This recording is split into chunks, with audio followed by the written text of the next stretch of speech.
As jy jou Bybel saamgebring het, wil ek hê jy moet dit vir my oopmaak daar by Handelinge hoofstuk 20.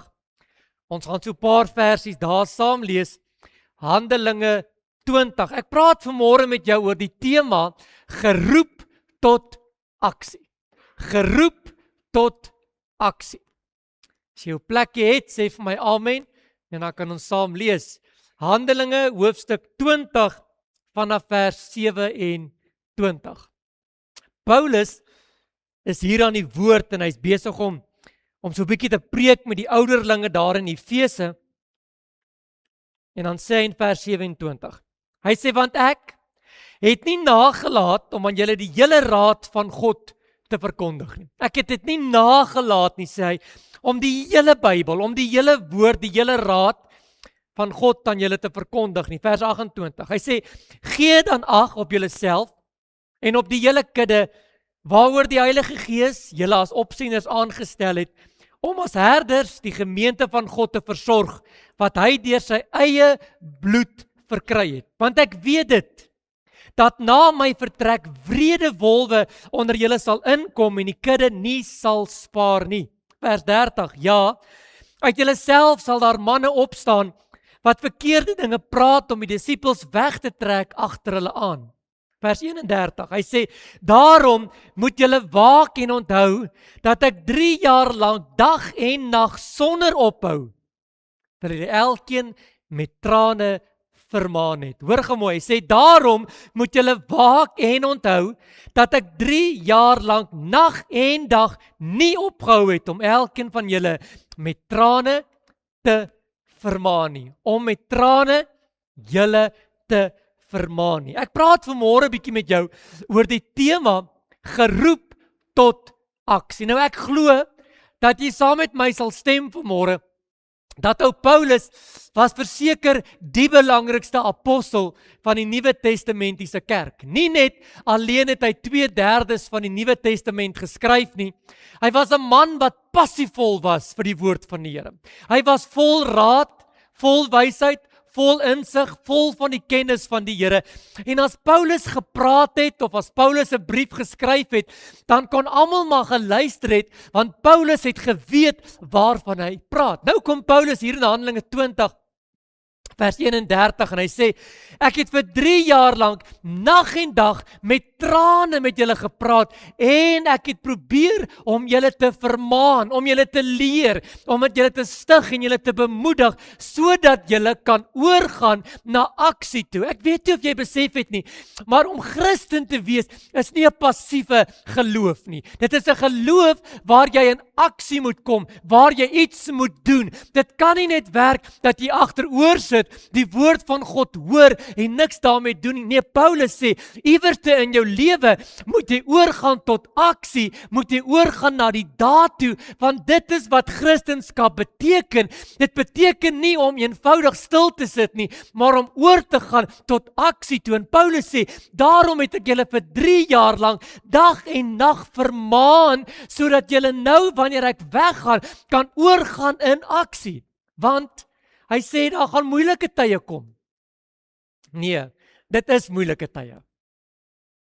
Paulus sê, daar kom moeilike tye, daar gaan wolwe onder julle ingestuur word, en as jy nie weet waarvoor jy staan nie, en jy nie oorgaan in aksie nie, gaan jy vir enige leerling daar buite wat kom, gaan jy val. Daarom wil ek vanmôre en volgende Sondag, ek gaan so vir 2 Sondag, wil ek bietjie met jou praat om oor te gaan in aksie, deur om die vermaanings van Paulus vir jou te kom gee. Nou so bietjie interessant, Paulus het 'n klomp oor die 14 vermaanings waarmee hy die kinders van die Here en die gemeentes vermaan en sê, ek vermaan julle doen dit, ek vermaan julle doen dit, ek vermaan julle doen dit. En toe ek hierdie 14 vermaanings neerskryf, baie verras, toe is dit nie een wat ek gedink het Paulus sal skryf nie. Ek sou geskryf het, Paulus sê, moenie vermaan om jou 10des te betaal nie, moenie vermaan om vir die armes te sorg nie, moenie vermaan om sekere dinge te doen nie, maar Paulus sê, na 3 jaar wat ek julle vermaan het,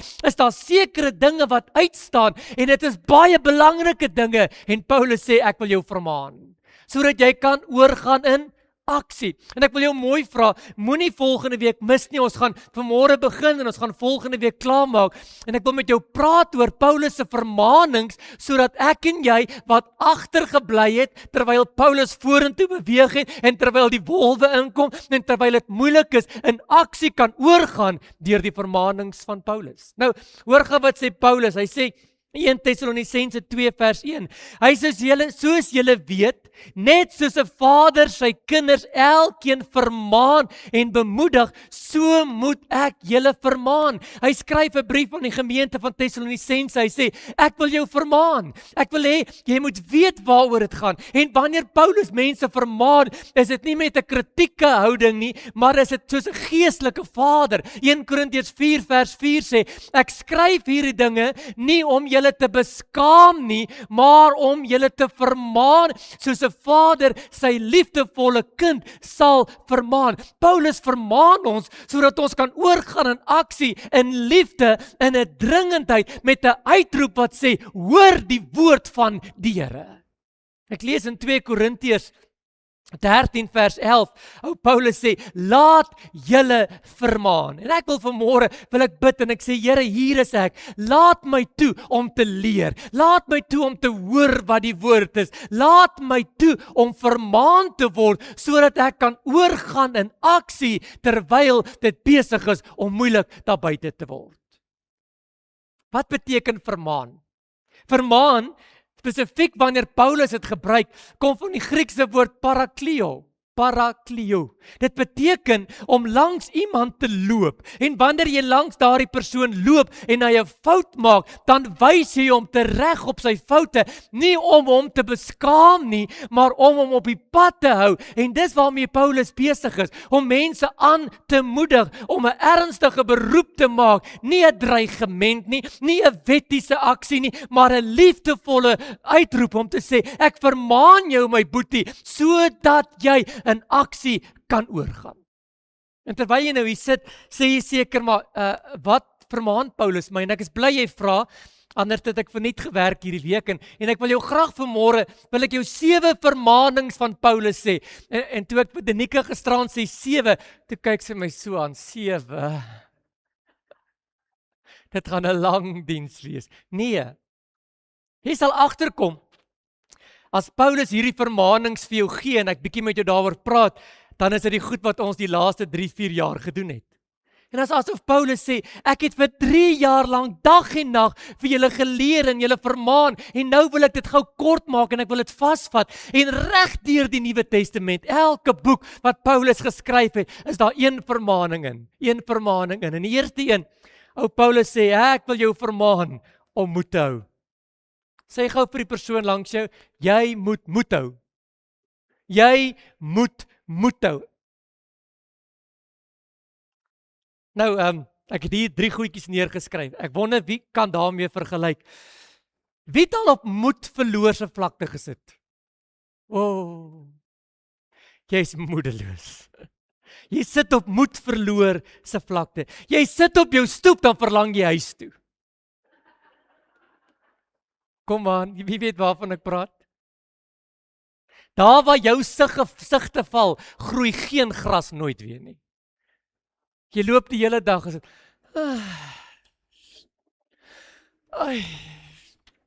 jy is diep beswaard soos ou gernis. En Paulus kom sommer vroeg in sy lewe agter, ons moet moed hou. Ons moet moed hou. Daar in Handelinge 27 vers 22 lees ek 'n mooi ding. Hy sê, maar nou, Paulus is aan die woord, maar nou vermaan ek julle om moed te hou. Hy sê, maar nou vermaan ek jou, dit is nie iets wat jy aan kan dink as jy so voel nie, dit is nie iets wat hy sê, ek wil dit vir jou voorskryf, gebruik dit wanneer jy nie lekker voel nie. Hy sê, nee, ek wil jou iets leer, ek vermaan jou om moed te hou. Nou wat gebeur in Handelinge 27? Paulus moet Rome toe gaan, hy moet voor die hof gaan staan. En hulle sit hom op 'n skipie, en toe die skip so wegtrek, sê die Bybel dat daar 'n groot storm op die see gekom.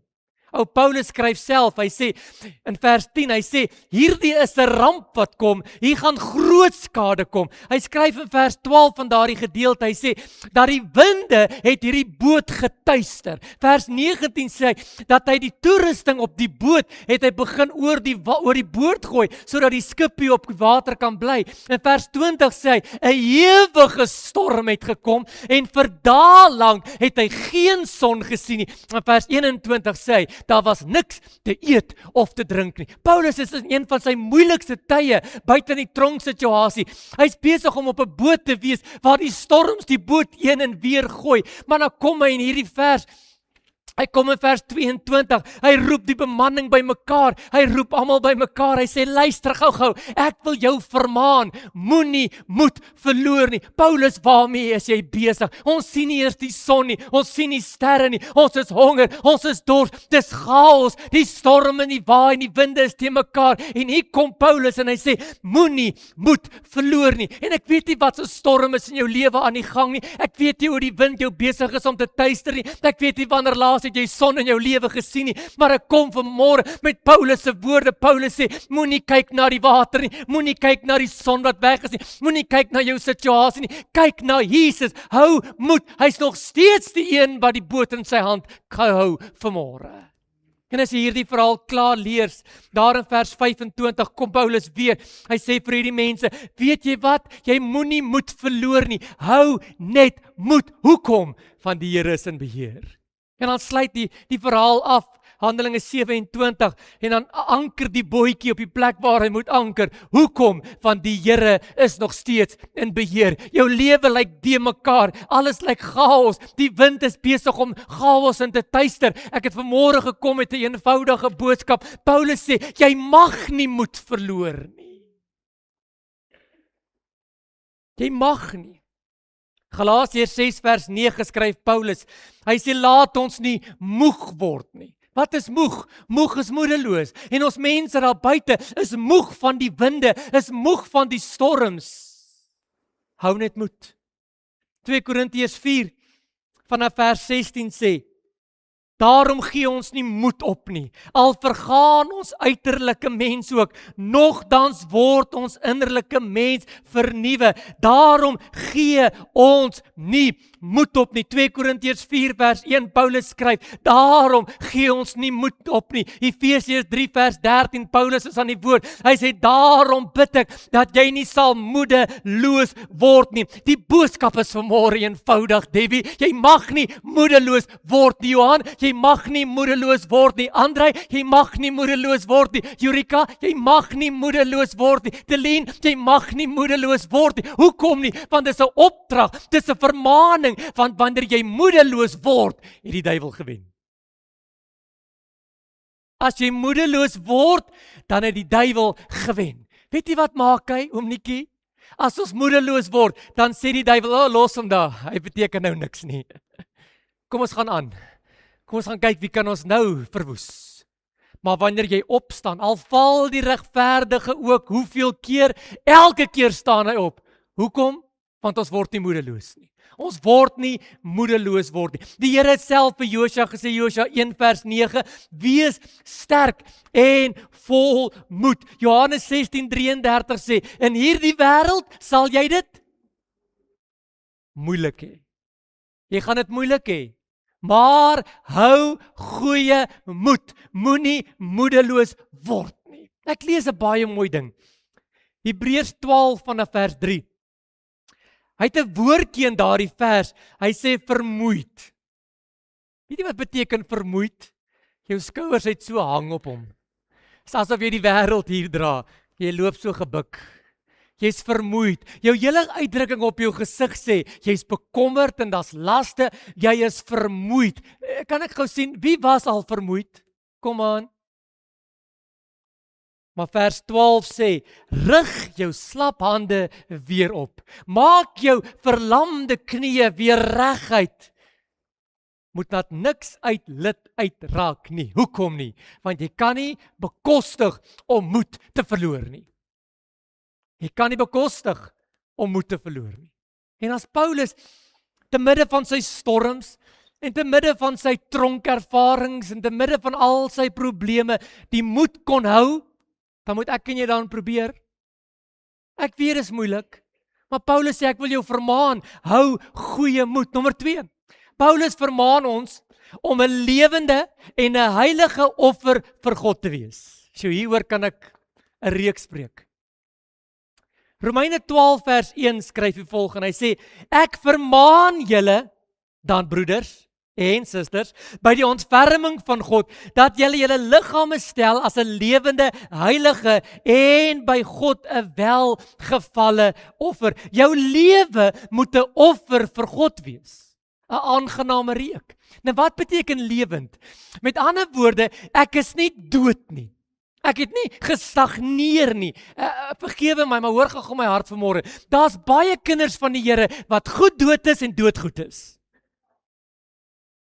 Jy beteken vir die evangelie net mooi niks. En nou kom Paulus en hy sê, jy moet daar 'n bietjie lewend wees. Dit beteken dat jy nie net een keer 'n offer vir God is nie, en dat jy elke liewe dag, wanneer jy opstaan, is jy 'n offer vir die Here. Dit praat daarvan dat jy groei in jou lewe, dat jy groei in jou geestelike ervaring, en dat jy elke dag lewend vir die Here is.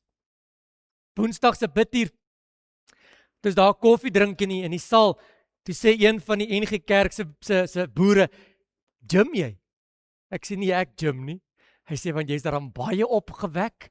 En ek dink dit by myself, ek kan nie anders nie. Ek het 'n lewe binne my. Ek is 'n lewende offer vir Jesus. Ek kan dit nie saggies oordra nie. Ek kan dit nie met 'n piepstemmetjie oordoen nie. Ek is lewend. En ek wil hê jy moet in hierdie jaar, moet jy lewend raak vir Jesus. En miskien is dit nie jou geaardheid nie, dan is dit reg. Maar iewers daar binne in jou, moet jy opgewonde word oor Jesus en dit wat hy vir jou doen. Jy moet 'n lewende offer word. God soek nie godsdiens nie. Hy soek nie mense wat kerk toe kom nie. Hy soek nie godsdienstige leiers nie. Hy soek mense wat 'n lewende verhouding met die Vader het. Want as jy lewend is daar asem. En waar daar asem is, kan jy die Here se naam groot maak. En dan gaan hy verder. Hy sê jy moet nie net lewend wees nie, jy moet ook heilig wees. Nou ek gaan nie daarby stil staan vanmôre nie. Ek dink van hierdie kansel af het ons al baie keer gepraat oor wees heilig, want ek is heilig. 1 Tessalonisense 4 vers 3 sê, dit is die wil van God, julle heiligheid, om heilig te wees, gangs anderste, om anders te wees as die wêreld. 2 Timoteus 2:21 sê, wees heilig, wees bruikbaar vir die Here. In alles wat jy doen, dit wat jy sê, wat jy dink, moet daar een ding oopgaan. Ek is lewend en ek is heilig voor die Here. En dit maak 'n welgevalle offer. En wanneer ek 'n welgevalle offer voor die Here het ons verlede week gehoor, dan behaag ons die Here. Dan behaag ons die Here. Dit bring my by nommer 3 uit. Paulus vermaan ons om saam te stry in gebed. Om saam te stry in gebed. Romeine 15:30 sê, maar Paulus skryf, ek vermaan julle, broeders, lyk my het nogal 'n probleem gehad met die broeders. Ek vermaan julle broeders, by die Here Jesus Christus, en by die liefde van die Heilige Gees, om saam met my te stry in die gebed. Daar is krag in gesamentlike gebed.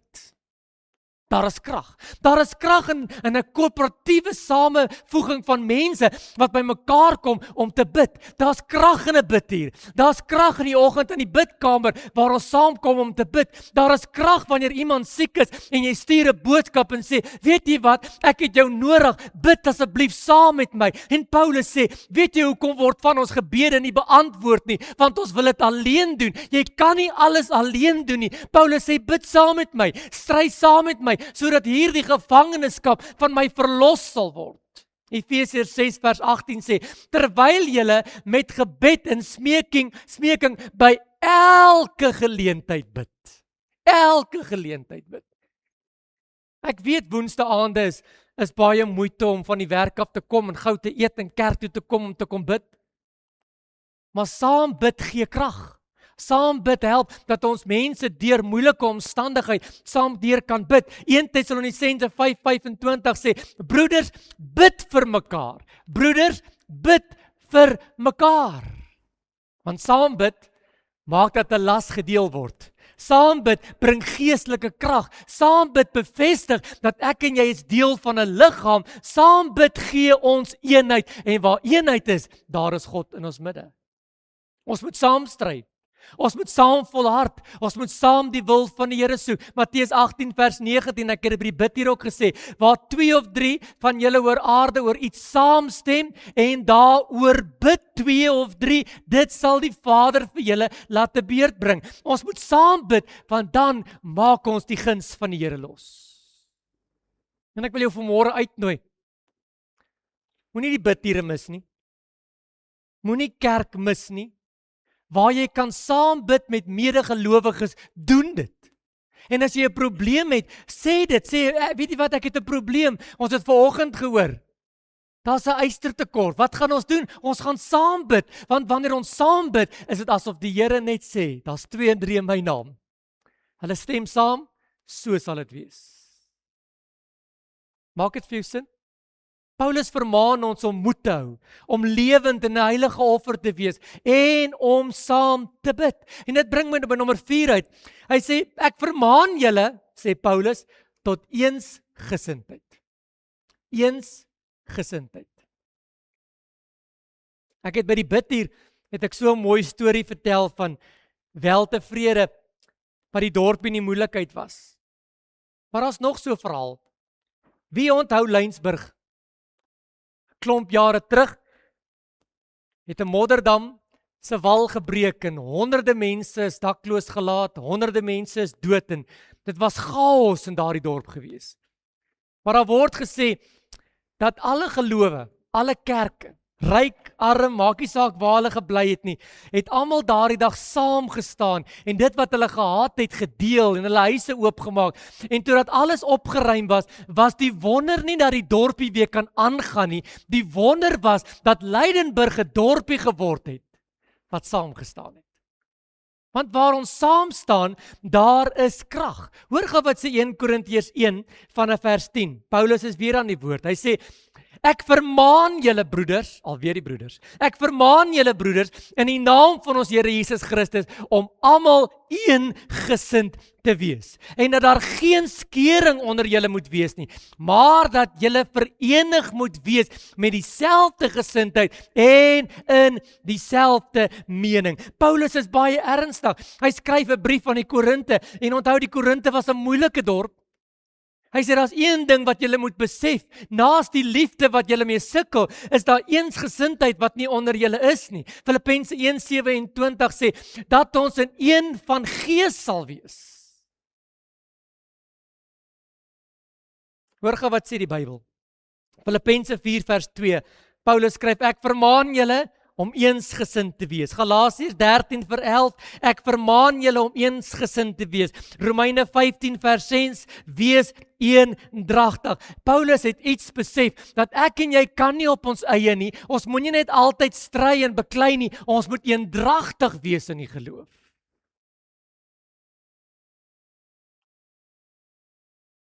Ek het dit hier neergeskryf, 'n kerk wat saam staan, is 'n kerk wat groei.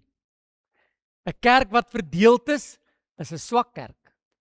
Daarom kom Paulus en hy sê, ek wil jou vermaan, nadat jy moed gehou het en jy 'n offer is vir die Here en ons saam stry in die gebed, wees eensgesind onder mekaar.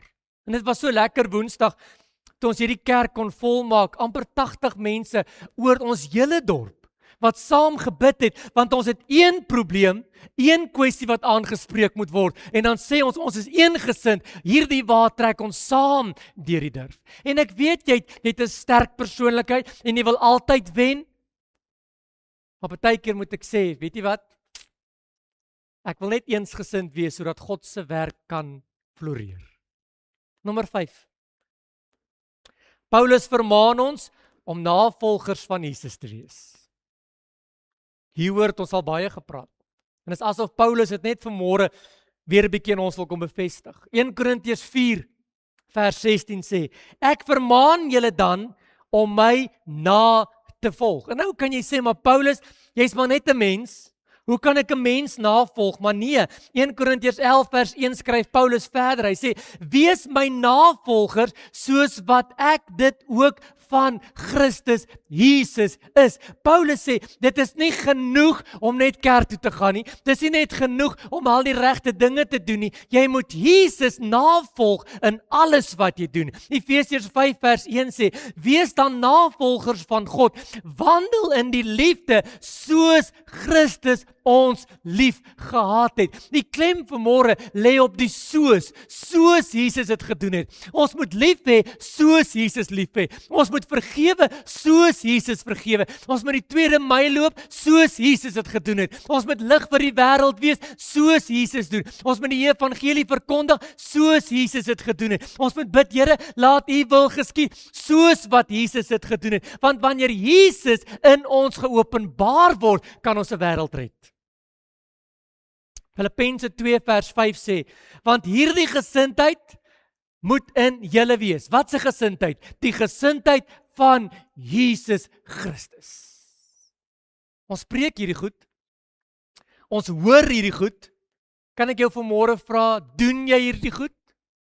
Hou jy moed? Is jy 'n offer? Stry jy saam in gebed? Is jy eensgesind? Is jy 'n navolger?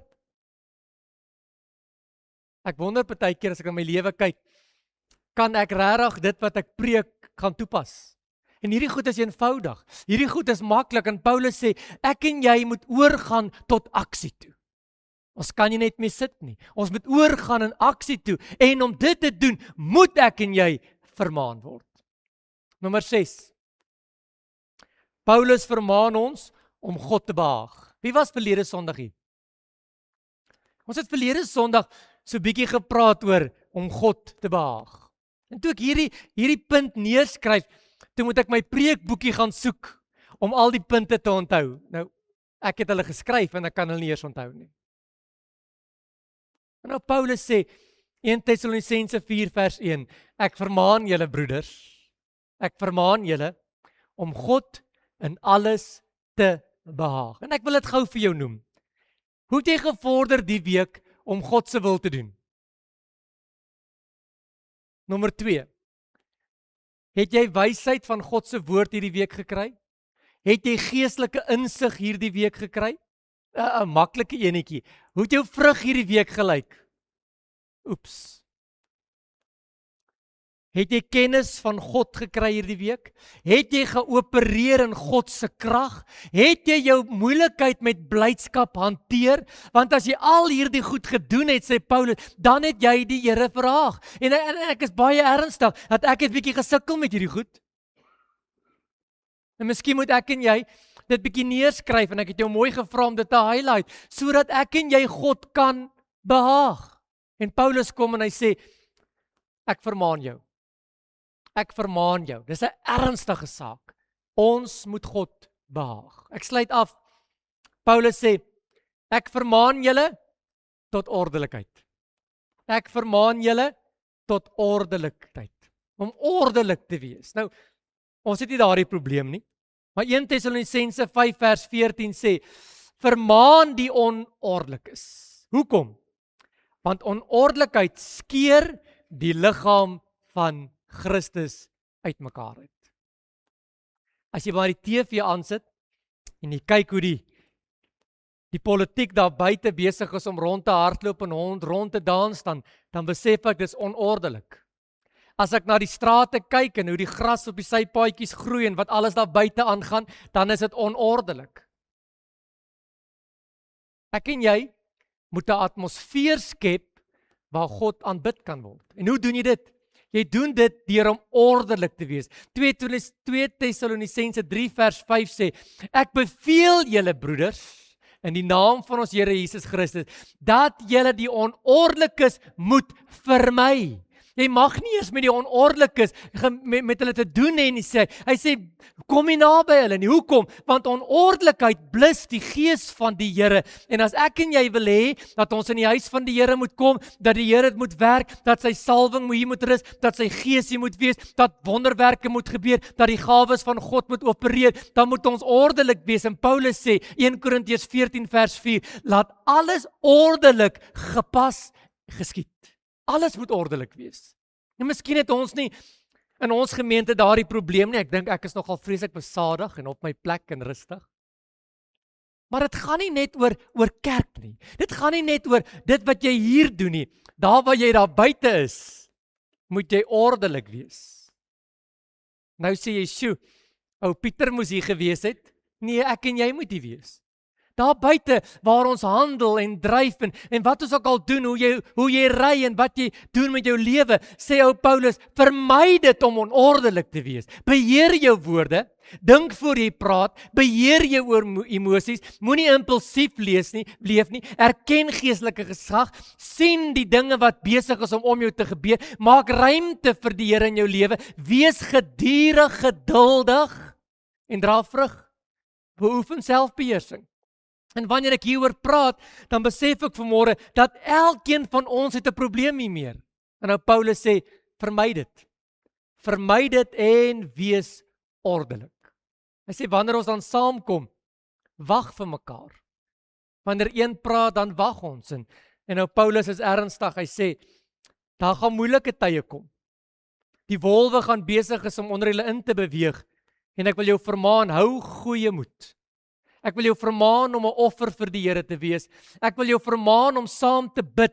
Ek wil jou vermaan om eensgesind te wees, om 'n navolger van Jesus wees, om God te behaag en in alles ordelik te wees. Ek het so rukkie terug, praat ek met iemand hier in die dorp, en die persoon is verskriklik netjies aangetrek, en ek sê, "Sjoe, jy lyk darem netjies op 'n Saterdag." En hy sê hierdie verskriklike mooi woorde, hy sê, die kerk van Jesus moet oralste ordelik verteenwoordig word.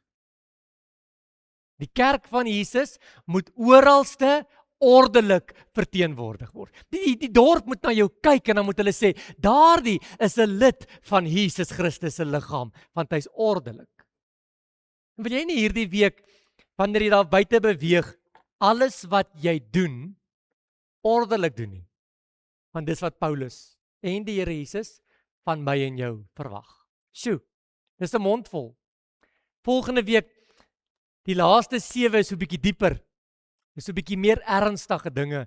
Maar ek hoop jy het 'n idee van wat Paulus van my en jou verwag. En mag ons in hierdie week die vermaaning van Paulus gehoorsaam. Kom ons sluit ons oë. Here, baie dankie